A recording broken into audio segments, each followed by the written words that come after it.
Hello everyone, welcome back to another figure comparison. My name is Matthew, and today we're doing another figure comparison. Today we're doing a showdown between the NECA Godzilla V2 from King of the Monsters versus Godzilla vs. Kong's Battle Roar Godzilla from Playmates. You might be wondering why I'm doing this video.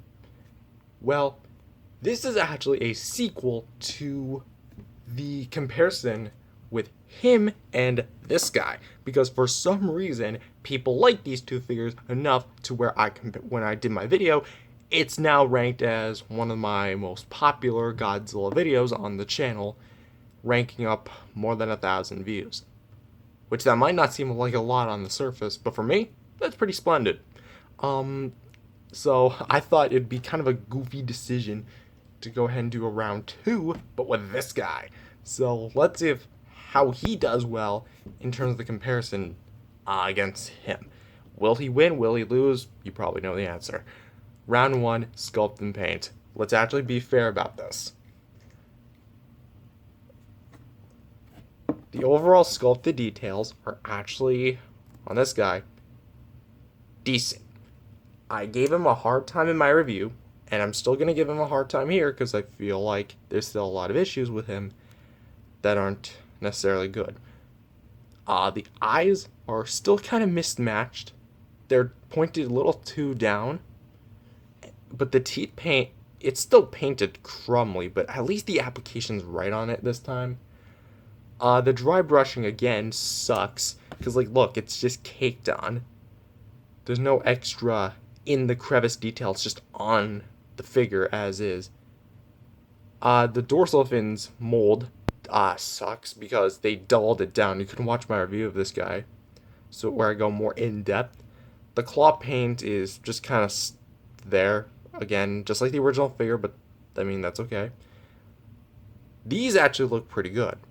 The claw paint on the toes. The spray here is just beautiful until they again had to pull a Bandai and stop right in the middle section of the end tip of the tail. That makes no sense. The middle of the end. Okay. Taking a look at the middle side here, or I guess the front side. Yeah, there's screw holes and whatnot, but honestly, screw holes don't bug me. Don't know why. And we also have this big bump of a button. We'll get to that later. He's very mellow. He's very not too detailed. He's kind of fairly simplistic. Let's get you out of the way. Version 2 for NECA is comprised of a bunch of several different blues and whatnot to bring out this beautiful beaut of a figure. You can already hear me fanboying about this several times over the years. I love all the blues in the crevices, all that blue spray, dry brushing, especially here. Like, this is beautiful. Combine that with the indigo, dark blue, kind of navy blue looking thing. It's beautiful. Especially inside the mouth. Like, top of the blue. The blue kind of almost reminds me of Otachi from Pacific Rim. The spines have like a dark to light blue fade. And then the tail kind of goes light blue at the top and then dark blue towards the sides. And then, yeah, there is some paint stuff right there. Axis paint. But honestly, so I'm only doing it like this because I've already went over this figure like a million times. So for the winner of Sculpting Paint, again, there's a lot of problems with him. He doesn't really have that much problems. Maybe some paint flakes, maybe some paint chipping, but overall, I'd say he wins. Now, round 2, Articulation. You know where this is gonna go. Both figures feature movement at the jaws. You like that? Yeah, I think this is the best way of showing it because, yeah. He does not feature any head at the movement at the head. He features 2 joints right here and here, which are both ball joints. Both of them can rotate at the shoulders, but he can bend at the elbows and wrists. He can bend at the waist. Both of them can move back and forth with their legs. He can bend at the knees. Both of them can rotate side to side with their ankles. And for their tails, NECA has 10 segments going down the entirety of the tail, while here Playmates only has the one single joint, which pretty much carries the whole figure. No, this is not an extra joint. That is a glue seal. Trust me, I've seen people break it. So yeah, articulation for round 2, NECA. Round 3, accessories. And I'm gonna be fair here. This one's a bit tougher because in my previous one, I mentioned of how he tied with him because he came with 2 accessories. He came with 2 accessories, which I'm gonna pull out his accessories right now. Beam effect and impact base. He does not come with any accessories. No, the tail does not count. Instead, he comes with a gimmick. If you're, bumping the camera there. If you remember me calling back to the button here, you'll see that once you press it, hold on.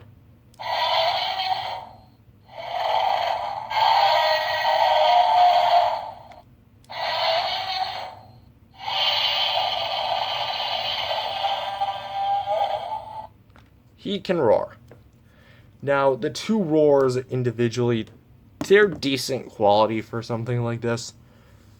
But not a lot of actuality, though. I feel as if, even though the roars are good, I feel like why not some extra sound effects? Maybe like an atomic breath sound effect, him shooting the atomic breath, the charge up, maybe a stomp or something, buildings maybe collapsing. Like, come on, let's give some more battle roar to it, because when he's battling, he's not just roaring, he's destroying stuff as well. That happened in every single MonsterVerse film, so come on, please. So that being said, even though he has gimmicks and he has accessories, I gotta still give this point to the NECA because at the end of the day, it qualifies in terms of quantity, not just the quality of what you're getting. His speaker is not too loud. Well, it is pretty loud. It's just not the clearest. I've heard clear on other toys. NECA's is actually sculpted pretty dang well. Not to mention he comes with 2 accessories. He only comes with 1 gimmick. So he couldn't have just made his dorsal fins light up. That probably would have tied it, but either way, NECA wins this round. Price is a little bit tough. Why? Because both figures actually tie each other. That's right. From what I know, this figure is $20. I think I got this figure on a discount, though, so I'm not entirely sure what this figure's true price is. I think it's like about $15-20, because the bigger figures are like $20 to $30, I think. Yeah. And so NECA figures retail for about $20. So they're about the same price, which means it's a tie.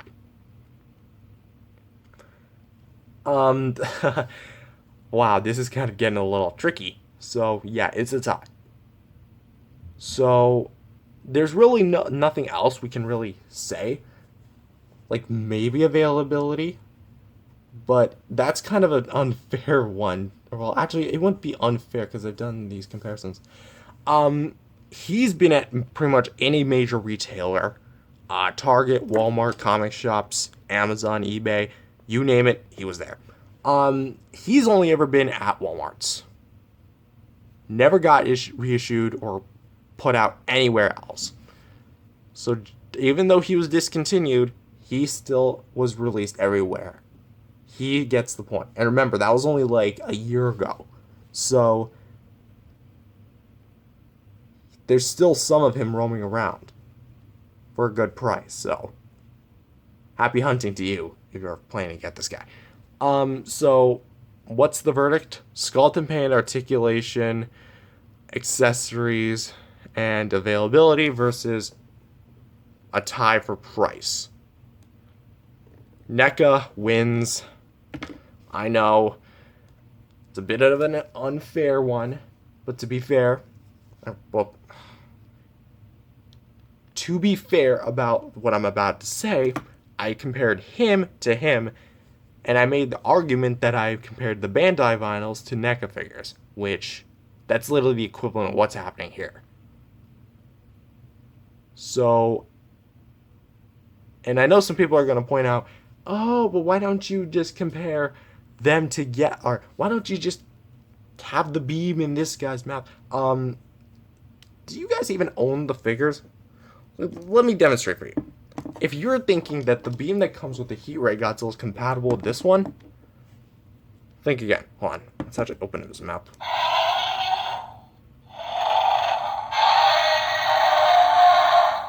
There's literally no peg hole in there.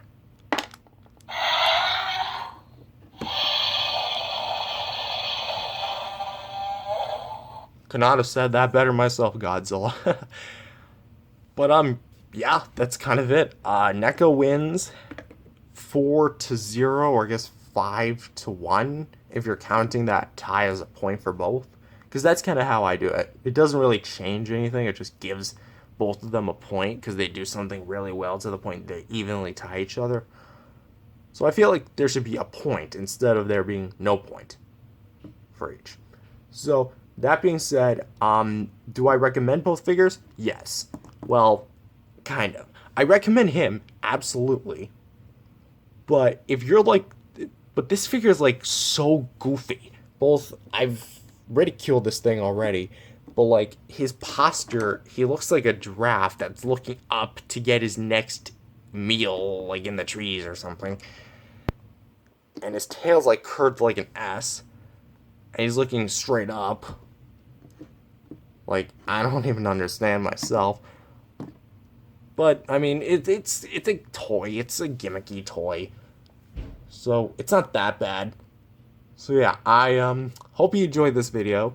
If you did, subscribe to the channel. I'll see you guys in the next one. Peace out, everyone.